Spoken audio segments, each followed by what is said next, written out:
ತೆಲಂಗಾಣದಲ್ಲಿ ಸುರಂಗ ಕುಸಿತವಾಗಿ 7 ಜನ ಸಿಲುಕಿರುವಂತಹ ಶಂಕೆ ವ್ಯಕ್ತವಾಗ್ತಾ ಇದೆ.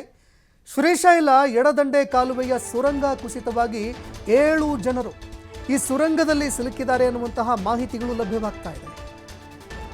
ನಾಗಕರ್ನೂಲ್ ಜಿಲ್ಲೆಯ ದೋಮಲಪೆಂಟಾದಲ್ಲಿ ನಡೆದಿರುವಂತಹ ಘಟನೆ ಇದು. ಸುರಂಗದ ಒಳಗೆ 14 ಕಿಲೋಮೀಟರ್ ದೂರದಲ್ಲಿ ಕುಸಿತ ಆಗಿದೆ.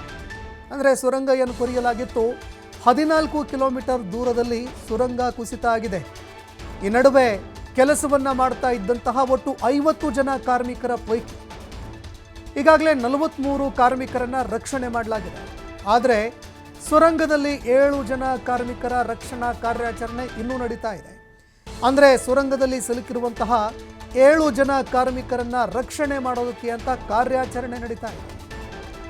ಏಕಾಏಕಿ ಎಡದಂಡೆ ಕಾಲುವೆಯ ಸುರಂಗ ಕುಸಿತ ಆಗಿದೆ.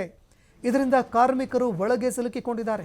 ಹೀಗಾಗಿ ಕಾರ್ಮಿಕರನ್ನ ರಕ್ಷಣೆ ಮಾಡೋದಕ್ಕೆ ಅಂತ ಈಗ ಕಾರ್ಯಾಚರಣೆ ಭರದಿಂದ ಸಾಗಿದೆ. ಒಟ್ಟು 50 ಜನ ಕಾರ್ಮಿಕರು ಒಳಗಡೆ ಕೆಲಸ ಮಾಡ್ತಾ ಇದ್ರು ಅನ್ನುವಂತಹ ಮಾಹಿತಿಗಳು ಲಭ್ಯವಾಗ್ತಾ ಇದೆ. ಇದೇ ಸಂದರ್ಭದಲ್ಲಿ ಈ ಸುರಂಗದಲ್ಲಿ ಏನು ಕಾಲುವೆ ಇತ್ತು ಅದರ ಒಂದು ಸುರಂಗ ಕುಸಿತ ಆಗುತ್ತೆ. ಇದೇ ಸಂದರ್ಭದಲ್ಲಿ 50 ಜನ ಕಾರ್ಮಿಕರು ಒಳಗಡೆ ಕೆಲಸ ಮಾಡ್ತಾ ಇದ್ರು. ಈವರೆಗೆ ಒಟ್ಟು 43 ಜನ ಕಾರ್ಮಿಕರನ್ನ ರಕ್ಷಣೆ ಮಾಡಲಾಗಿದೆ. ಇನ್ನೂ 7 ಜನ ಕಾರ್ಮಿಕರು ಒಳಗಡೆ ಸಿಲುಕಿದ್ದಾರೆ ಎನ್ನುವಂತಹ ಮಾಹಿತಿಗಳು ಲಭ್ಯವಾಗ್ತಾ ಇದೆ. ರಕ್ಷಣಾ ಕಾರ್ಯ ಭರದಿಂದ ಸಾಗ್ತಾ ಇದೆ. సమాచారం అంటే వాస్తవంగా ఇంకా మాకు ఇన్ఫర్మేషన్ రావాల్సింది. నేను ఇప్పుడు సైట్కి పోతున్నా, పోయినా చూసినాక ఎంతమంది ఉన్నారు సరే అవన్నీ విషయాలు కూడా కాంట్రాక్టర్ వాళ్ళ మనుషులు ఉన్నారు లోపల. మోస్ట్లీ అంతా బయటకు వచ్చారు.